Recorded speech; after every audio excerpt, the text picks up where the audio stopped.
And ngayon po gusto po namin ipag-pray kayo.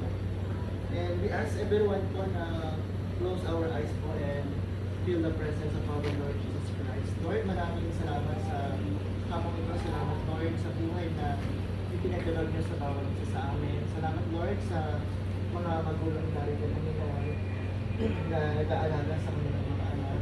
We pray, Father God, na sa mga baby na may nararamdaman sa mga sundo nito, we ask for healing, for recovery, and we pray, Father God, na sa mga pangangailangan po nila, sa financially, emotionally, spiritually, we ask, Lord, na samahan mo ang bawat isa sa amin, Panginoon, sa mga magulang na narito, at sa mga baby, Panginoon. And we pray, Father God, na sa mga baby na ito, alam namin may purpose ka.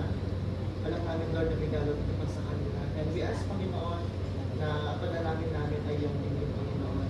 And Lord, sa lahat ng mga gumawa ng event na ito para sa magulang, para sa mga bata, Panginoon, we pray na marami pa tulad nila ang gumawa, magbigay ng tulong, Panginoon, sa mga nangangailangan. And we pray, Father God, na hindi lang dito ang papagalingin mo, kundi sa lahat, Panginoon, na may karamdaman, sa mga magulang, sa mga tatay, sa mga doktor, sa mga nurse, Panginoon, bigyan mo sila, Lord, ng strength, ng wisdom and understanding na nagagaling sa iyo.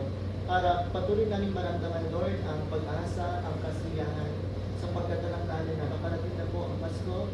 We pray, Father God, na magdiriwang kami ng malusog, ng malakas at may mag-asa sa buhay namin. And we pray, Father God, na ang darating na taon ay magiging masaya, mabunga, at maging pagpapala po. Salamat, Lord, sa hapong ito. In Jesus' name we pray. Amen. Merry Christmas po! Merry Christmas!